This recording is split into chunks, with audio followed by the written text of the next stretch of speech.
Hi guys, welcome to the next podcast in the Black Yarn series. Today I'm talking to the lovely Ricki Spencer, and without further ado, hi Ricki. Hi AJ, always a pleasure to speak with you, and thank you so much for having me on your podcast today. It's always great to see you too. I love the outfit.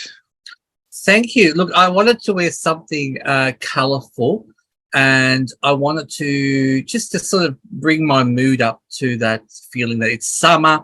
I want to enjoy the beautiful weather that I'm currently on Wurundjeri land out here in western suburbs, West Footscray in Victoria. So I just thought it's the middle of summer, and I'm so excited to be speaking with you. No, beautiful. I might as well start off a little bit. Tell us a little bit about yourself. Sure. Well, I'm 54. I was born in the 60s, late 60s, to what I thought were European family. But from a very early age, I noticed that I really didn't fit into that family. So there were a lot of issues, and there was a lot of hatred too expressed by my parents, who really just had a hatred of darker skinned people. And I never understood that. And I remember as a child being at that stage in the 70s, where corporal punishment was allowed, I would always be hit every time I went outside in the sun. And I never understood. I was told you not to go because my skin would get very dark very quickly. And I would get then hit for that. So I was always told, no, you've got to stay inside the house.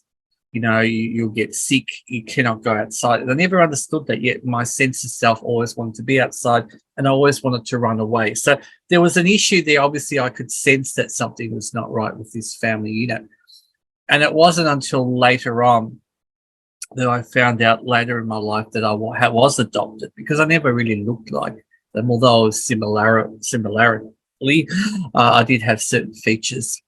But then I found out through a relative that that my mum was actually an Indigenous young girl and of underage, and that I was at that time the Catholic Church was quite, as we know, very privileged, and also had a lot of power. And we know that the welfare system up till the 70s, even went up a bit further, but especially in the early 70s, the idea was that if a child was born to an Indigenous unmarried woman, especially underage, and the baby was fair-skinned, the best thing you could do was to remove that baby and put that in a family that were non-Aboriginal and raised as within those dynamics to, kind of to falsify the birth rights, but also they thought at the time, oh, well, that's a better outcome for that child. We now know that's not the case. And, trauma is something that I've gone through a long time and suffered throughout my life because of this. And so my life in that was fractured as a result of that. And now, how old were you? How old were you when you found out you're adopted?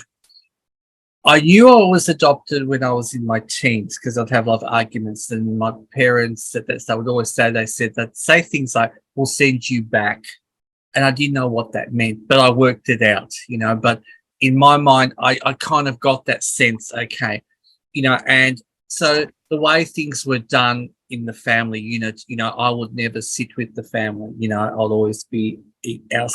So you kind of was excluded in many ways like that.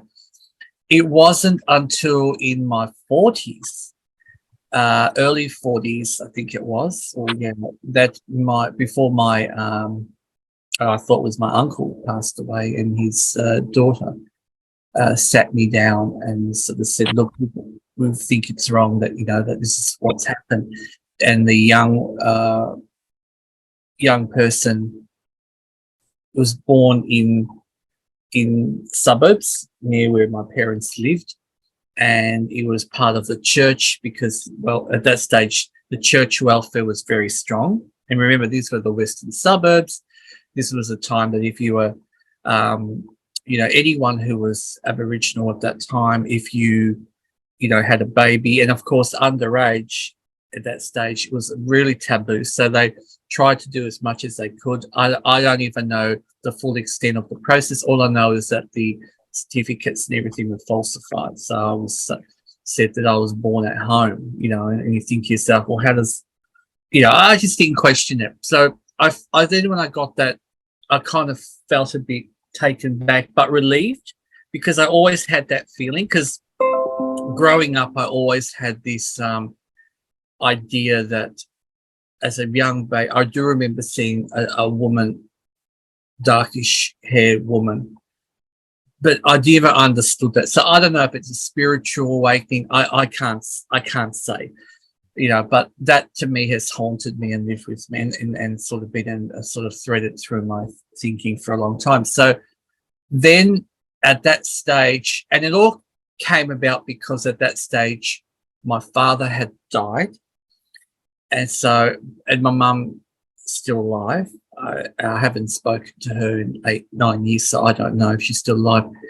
But she didn't want to say much, but there was always that element of, I don't want to talk about it. You are who you are. And then it was the rest of my family who said, who kind of wanted me out of the picture at that stage, because it became about money and property. And they said, you're not really part of the family, you're not really blood. And then, you just, and I won't use the expletives they used. So obviously they knew.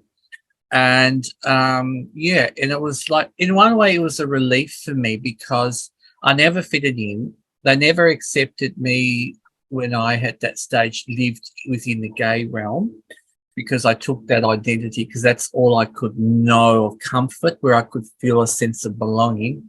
And then once that happened, I then had a deep thought to myself, and I thought, what am I going to do? Because there's so much to process, what do I go? Where do I start?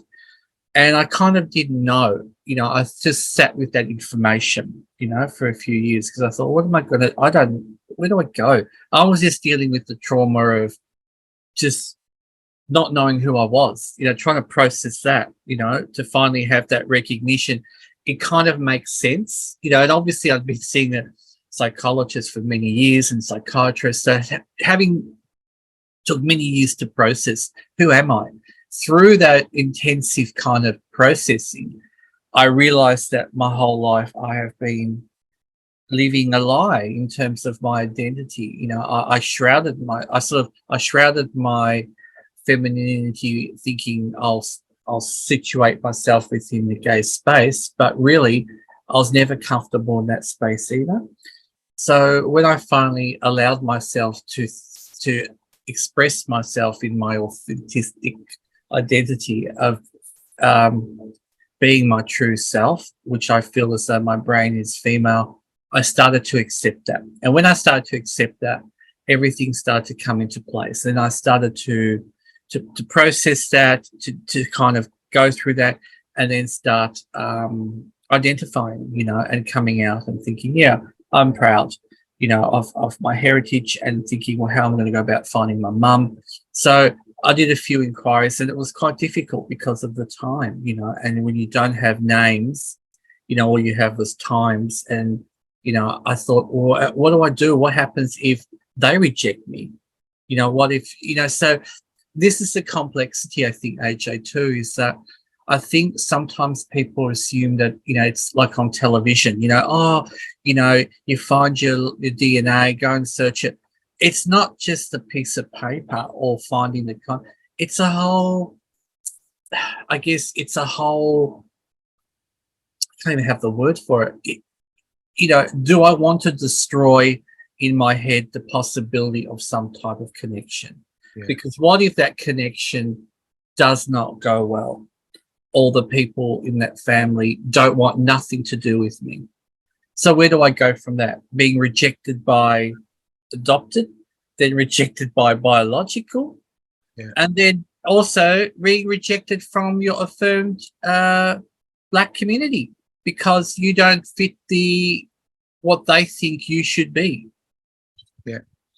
You talked about identity a number of times.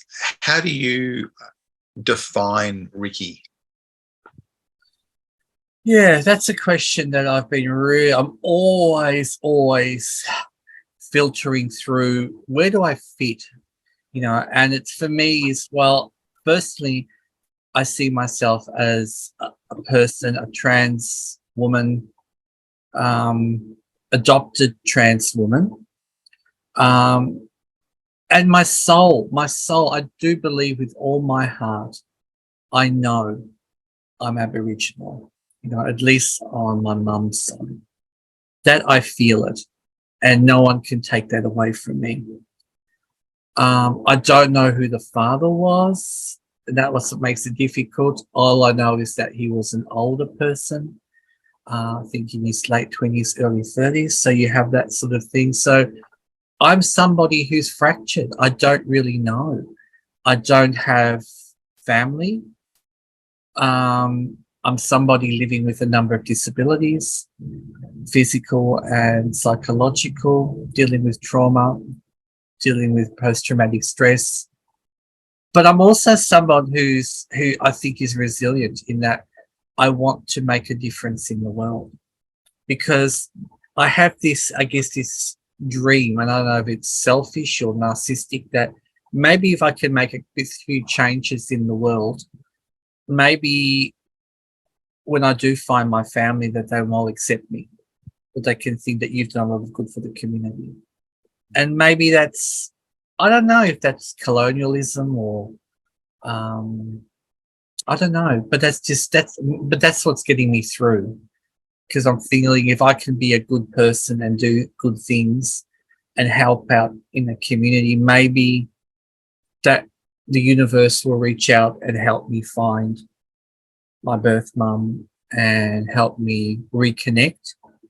Because I think that's so important, but it will happen when it will happen. And the thing is, I don't want to be pushed or guided or threatened, via lateral violence into doing that. But yet this is still what takes place. And what's so upsetting for me is it happens, well, I couldn't believe it, within the Black queer community. I cannot believe it. I expected it from, perhaps I thought, the wider community or the wider privileged gay community, but no, it just seems like it happens on all levels. I'm not black enough to be black. I'm not white enough to be white. So it's like, where do I fit? And because I'm trans, so I don't fit the binary notion of gender. I'm old. I'm not slim. So you don't fit into the projected ideal citizen. So I guess I'm just a meshing of intersectionalities rolled into this embodiment. To create the wonderful Ricki Spencer as we see right today? It's, for me, darling, I'm happy where I am, and I am who I am now, and I live with that, and I have my conscience is knowing that I'm being the best person I can be, and that to me is what makes me me in 20, in this age, in this time, and in this space. Now, I do know that you have done teaching, haven't you? Did you? Yes, absolutely. Yes, yeah. Yes. I also know that you found it a bit difficult to find work as well. What were some of the barriers? Sure. So when it comes to teaching, and I think a lot of people may not realise that there's this kind of contested space, that, and what I mean by that in the media, that they always say there's a teacher shortage. But what they're really saying is there's a shortage of teachers in who they need, who they want, which are young, binary identifying, cisgendered male and female. There is no space for people like myself who are transgender. So when I started teaching, I presented as a gay male. Well, I never said I was gay, but I guess they might have suspected that. And work was okay. Although when I did a lot of contract teaching. So a lot of my work would be going into schools, and then I'd always notice that people would never sit near me in the staff, like men. No male teacher has ever sat next to me in a staff room. Female teachers would, but never a male. So I presumed that there was some, and I thought to myself, oh, because I knew in myself something was wrong. I knew I wasn't being my authentic self, because part of the ethos of teaching is that you are to bring out your authentic self. But I was living a lie in that I was a transgender person presenting as a gay male, and I wasn't. And that made it really difficult. So when I finally dealt with it and I told the schools and the agency that I worked through that I was transgender, they said, yeah, that's fine. So I thought, oh, but then the work just dried up. And I thought, oh, that's strange. And then I applied for over 50 positions. Now I've got 3 degrees, I think, at that stage. So I got more Bachelor of Arts, Bachelor of Social Work, but Bachelor of Education, Masters of Education, at that stage, and a graduate diploma in community development. So I had all these, and I'm thinking, what is it? And I was going to these interviews one after the other, and I'm thinking, oh, is it my age? Is it the fact that I have my stick? So I'm thinking, well, maybe. And then I realized, oh my God, it's because I'm trans, because I had 2 people in 2 schools say, Ricki, we would love to hire you, but, we just can't guarantee your safety.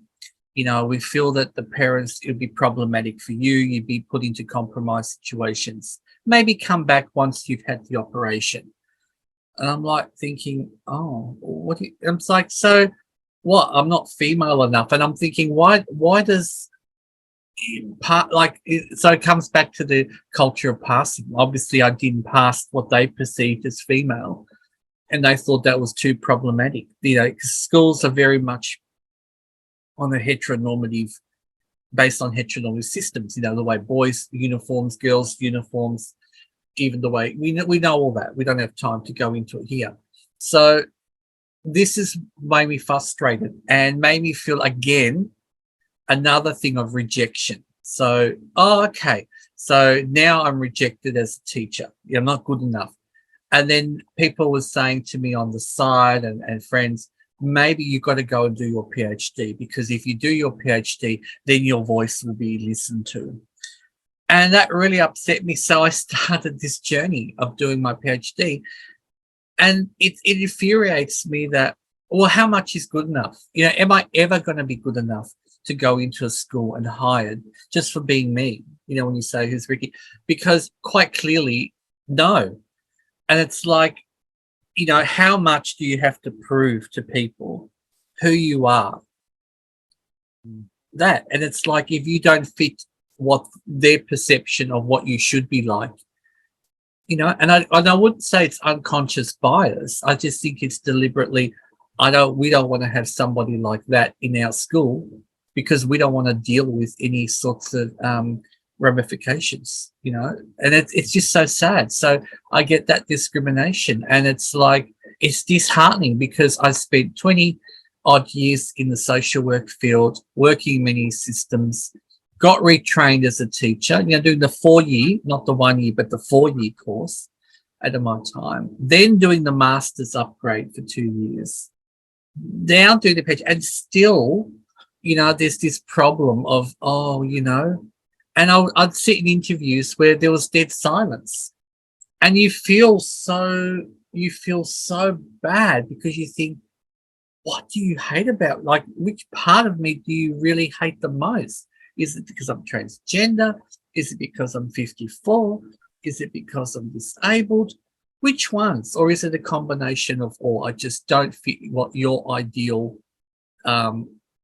presentation of a binary teacher to be. So that's where I'm at today. That's why I've now focused on being involved in community activism and helping out there. And, you know, my love of teaching has to be one step away from the classroom, and it has to be through the lens of research, because until we can change that and make more of an awareness that if you want to increase teaching, encourage people with diversity in your classrooms, have older people in your classrooms, have people with disabilities working in your classroom, have transgender and queer teachers working in your classroom. Does it really matter?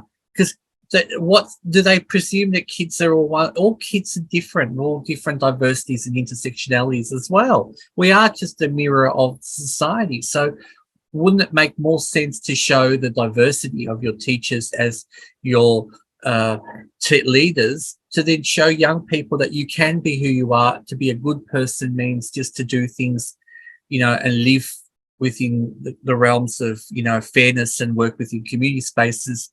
Why do we have to just present something that's unrealistic? Do you think we'll ever get to that point?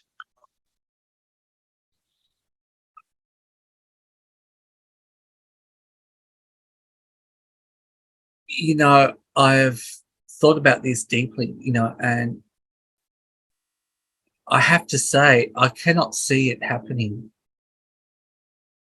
for at least a decade or two. It's not an easy thing to do because we have waves, what I call waves of ideologies that come through. You know, we have the right, we have the left, and we have the centre right, we have the centre left. Schools are one of the last agents in society where power is kind of vested into how the society wants its citizens to be a certain way. And I don't think all of society is ready to embrace the diversity of having trans and gender diverse people in positions of power. Because the old guard is so enmeshed in systems of binary and everything we do, that the idea of you know, it's just so there's just too many layers of belief systems, and everything has been so embodied and invested through the foundation of binaries of male and female and heterosexuality, and the consumption of everything around that to change that, I don't think it would happen that easily. It's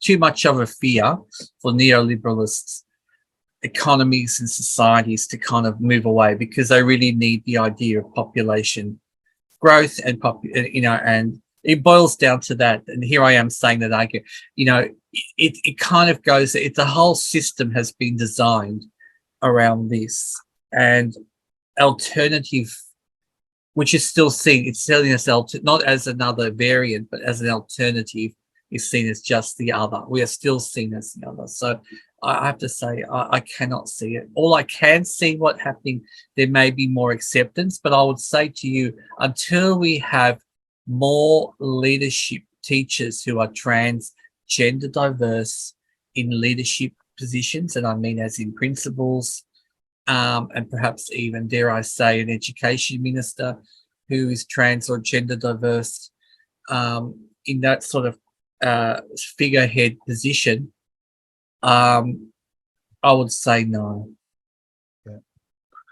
Yeah. You're involved in a number of causes and a number of different areas where your voice is starting to be heard. What are some of the places that you actually are working in? There's a few. One of them that I'm really passionate about at the moment is in digital health. This is something I'm really strong. So I'm involved with the Consumer Health Forum, which is part of the Digital Health Agency of Australia, where we look at how to improve the lives and well-being of, especially from people from marginalised groups and segments in society, people out in regional, rural spaces, using technology as a way to bridge the gap into better health outcomes, because we know that technology is helping manage to optimize our health. The way we do healthcare is changing. So that's one area.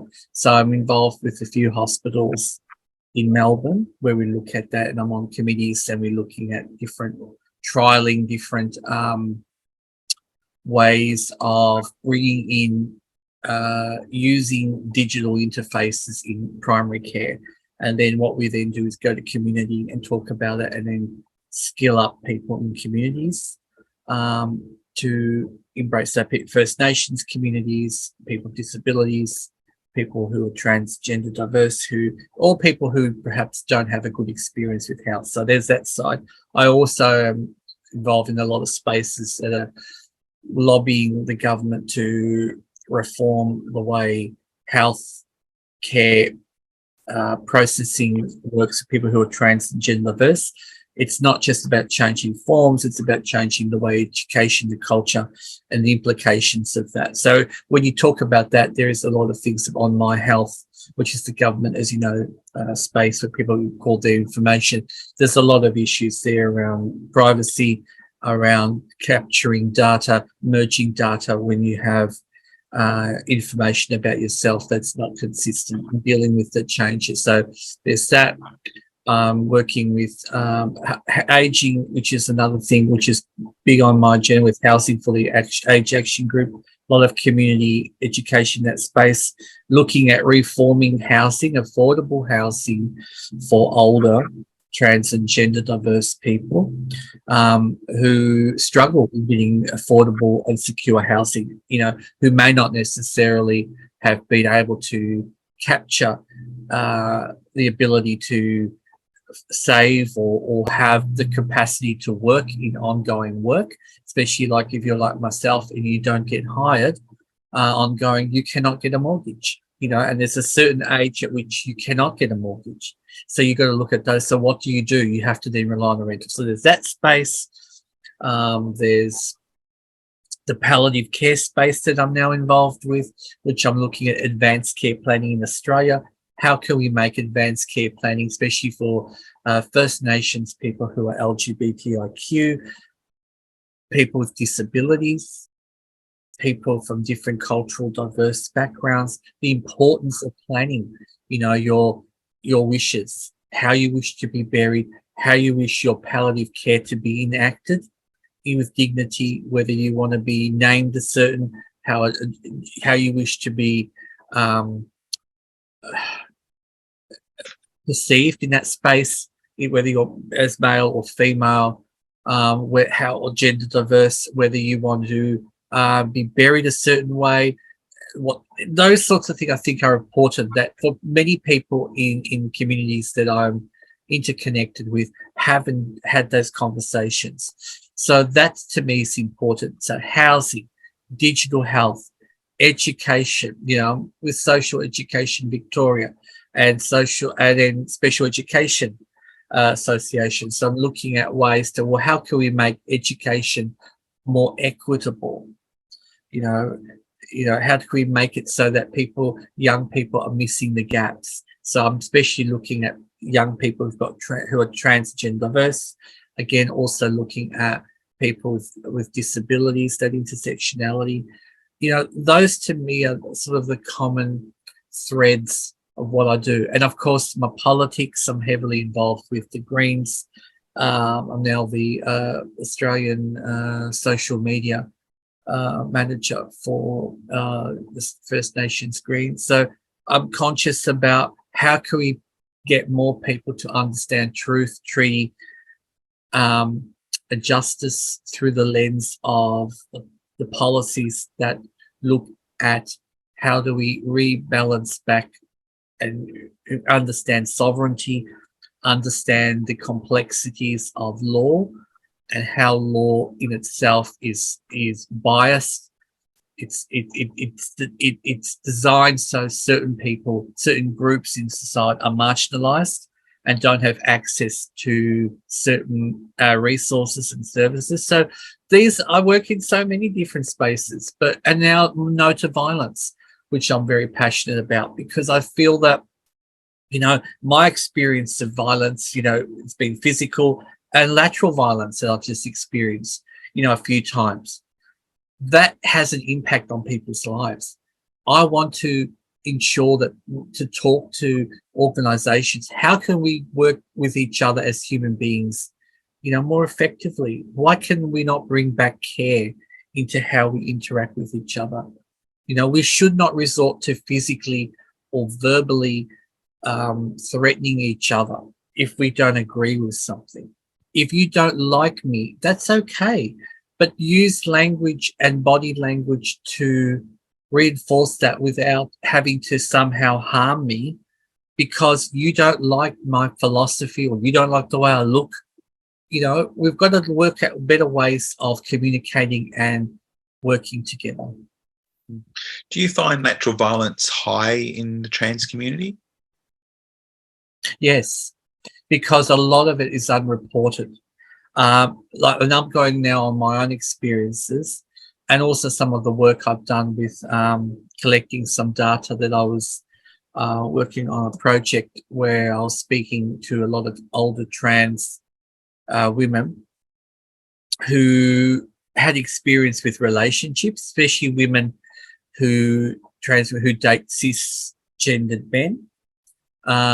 There's a lot of, because when you're in that kind of dynamic, you're dealing with a lot of discrimination and tabooness, as I call it, within we're so bombarded with heterosexuality and what binary notions of male and female are, that for a lot of families,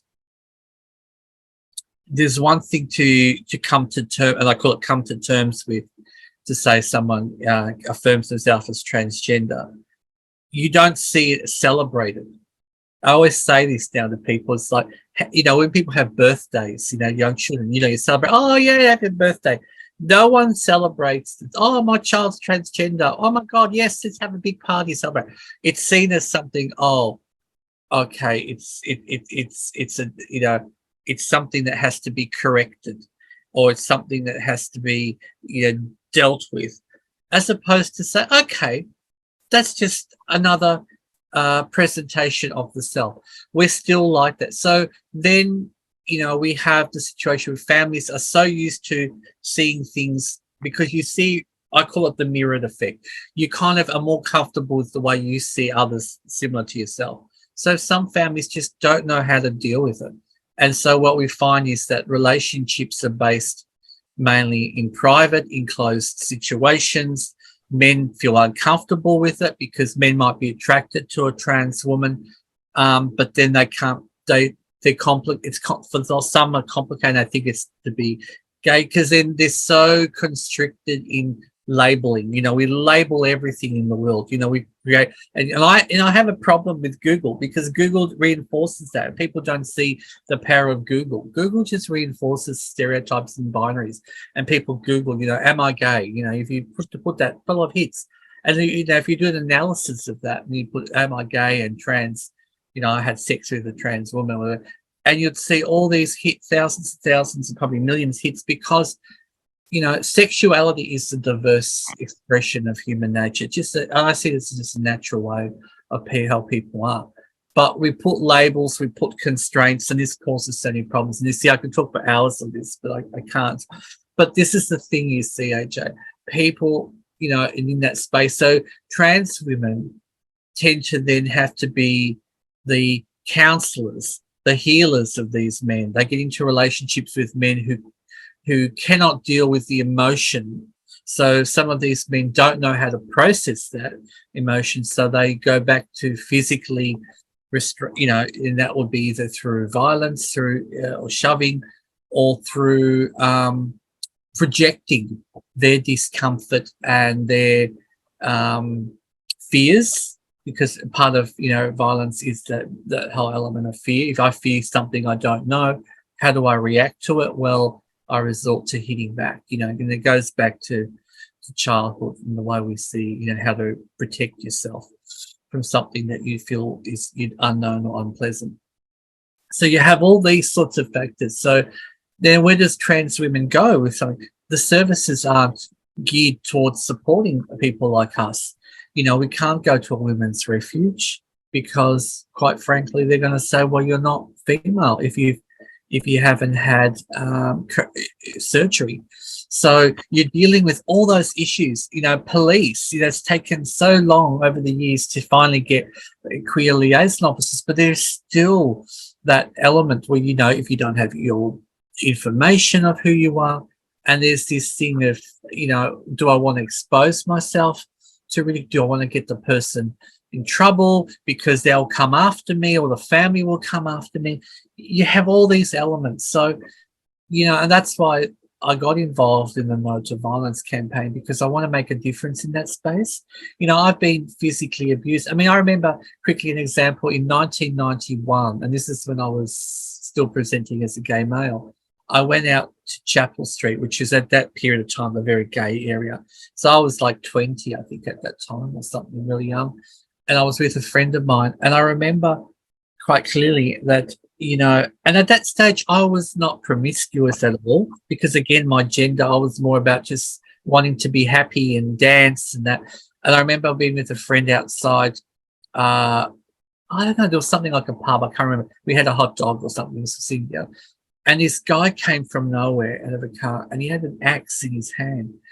And he came up to me because we're both sitting down, he's standing up, and he just said some horrible words I can't remember. And I thought, oh my God, he's going to kill me because he's standing over me. Now, these are the sorts of trauma experiences. Now, obviously, perhaps I looked too feminine, because I probably did. In those days, I was slim, I was blonde, I was, and I remember, where do I go with that? Where do I process that? Who do I go for help? And luckily, he walked away, because there was, at that stage, because police would always patrol that area. And I thought to myself, I could have been killed, like a hate crime. So that's just one example of many that people like myself have had to deal with, just the way we look, the way we present. And for me, that's been my common theme throughout my life. Just the way I present is problematic for people. They hate it. They don't like it because they don't understand it.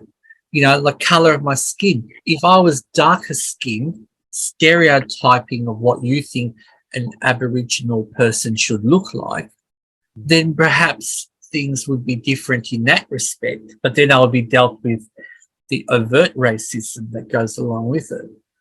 So, I think that's the problem we have, AJ. Well, for me, and my themes have been around the way one presents themselves and is perceived by the other.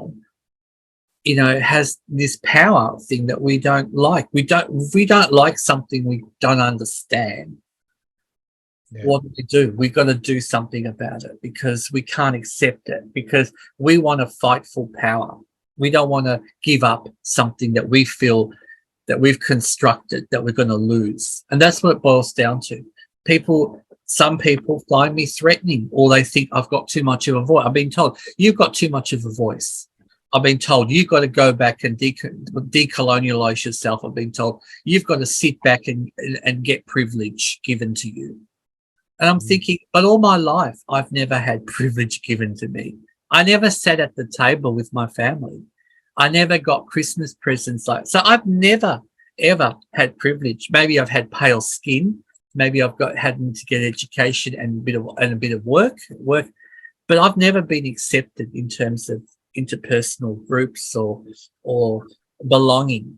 And that's probably the key word I haven't said until now. And just speaking to you, it's just reminded me, that's the key word. I have no sense of belonging still. I'm kind of like at the sea, swimming along. I'm surviving. I'm keeping afloat, but I don't have no sense of belonging, because no one's reached out their hand and said, yeah, come with us. I'm still having to reach out to people and get that. So that's how I see myself. I'm in a sea of on my own. I'm swimming to somewhere, but I don't know yet. But I'm hoping one day I will get somewhere and I will find some land, and that I'll be able to call that, my home. Just on that notion of home, what is it that you are looking for? I know that's a big kind of concept. How would you know when you're there?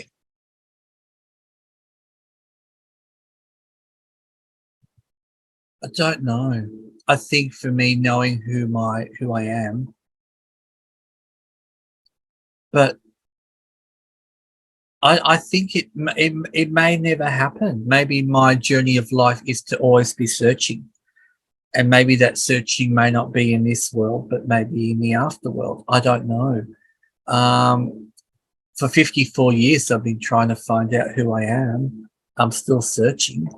And then I'm thinking, well, I find out who my mum is, and then I find out who my mum is. But will that change anything? I don't know. I wasn't born on country, so I don't have that framing. I don't have a sense of belonging, so I don't know. I mean, all I think for me is to be at peace with myself. That's probably what I wish for the most, to be at peace with myself and to think that I've left a footprint somewhere on this digital space that has made a difference in one person's life. And that to me, I think, and if my last breath would be that I've made or helped somebody or clarified somebody or given somebody insight, then that to me is something I've achieved. And that's how I look at it. We've got a couple of final questions. One is, what's your PhD on? It's on disrupting heteronormative spaces in the first 3 years of high school settings. So I've narrowed it down to the first 3 years of high school because that is the time when most young people in high school have peer form relationships, where your identity is formed by the way you're perceived by others, and your sense of self gets sort of firmly developed. And I wanted to look at that because that's the time when we find that most young people have a sense of, this is who I think I am, have a sense of connecting, and this can set up the for later success in school. And we found that of a lot of young people, if they don't get the support within their peers and their school, because a lot of the times they're trying to search for meaning. You're looking for novels, you're looking for books, and the classroom resources are presented that, you don't have many difference talking, about, or relationships, which is a big thing in early years. The relationships are always predominantly 98% binary, male and female. Anything that's different is seen as difference, and that's difficult for young people. So I'm going to look at, so for me, it's about building the resource. Well, how do I change? Because that's my big thing. The work is, do I write for my audience of people who really accept me? No, because it won't be read. So I'm doing something where I have focus groups of teachers who identify as cisgendered heterosexual, and the focus groups working with them is talking with them to find out how do they use curriculum, how do they work with diversity, what diversity means to them, to kind of, and then to challenge them through that, to see if they can see their unconscious bias in the way they see things. Because I have unconscious bias. The way I see things is through a trans lens. I see things different. So my bias to maybe young male is presenting very stereotypical heterosexual, I may not identify with and be comfortable around with. But I would be more comfortable with a young person who seems to be a little bit more gender fluid, or that, and that relationship. So I need to understand that in terms of how do they select material, across all areas, because those are the ways to make change, to challenge them, what are their contexts with diverse, working with diverse teachers, Until we can find out what the teachers feel like, then we can make change. So I need to work with those allies and build allyship in schools, because it's through the allies we know the power of change can resonate and take hold. It's like with truth, treaty, and justice. We need to get the rest of the community to understand what's happened to this country, why sovereignty was never ceded, why do we need a voice to Parliament? These sorts of questions. We need to get people to stand up and say, yes, there has been oppression. Yes, there is systemic racism. It's all about having the allies to identify with the causes and want to walk alongside us, not for us, but walk alongside us to give us the space to make those decisions. And that's sort of where I want to be with the PhD, early stages. But, I think myself, it's like, to me, it's therapeutic. It's if I can't get to teach in that way, maybe I can make a change that can then slowly lead to other forms of change in the future. Sounds an amazing research. I'm looking forward to hearing more about it. My last question I've got for you is, if you could go back in time, what would you say to the younger you? I would say it's going to be okay. Maybe your life is about, don't focus on trying to fit in. Don't focus on rushing into trying to find yourself. Just let things happen. Just believe in yourself. Because that, to me, had I had that, it might have helped me. Because for so long, I was just trying to find myself. I've been always, my whole life, always thinking, when I was young, I hated my life so much, I'd be watching the clock, because I always thought that at the end of each year, the next year would be better. And then I'll be older, and then I'll be wiser. Now it's like, no, don't need to watch the clock. I'm just going to let things happen. Good things will happen to those who seek it. Yeah. Is there anything you would like our listeners to walk away with from today? I guess don't judge people, by their skin color. That was, but if someone self-identifies as Indigenous, respect that person. Respect their journey. It's their journey. It's not just about finding the piece of paper or the confirmation. That might satisfy you. Not every single person who self-identifies as Indigenous is out to scam, is out to get something, is out to take something away from you. It's not about that. We all deserve the right to know who we are. We didn't choose to be born in the way we're presented. We weren't part of that decision-making process. Just understand that, and just perhaps think to yourself, how can I support that person to be the best person that they can be? And just remember that they're not taking anything away from you. That's my biggest takeaway. Yeah. Thank you, Ricki, for joining us today. It's a pleasure to talk to you, and we'll talk again soon. And thanks, guys, for watching. Talk to you guys later. Bye.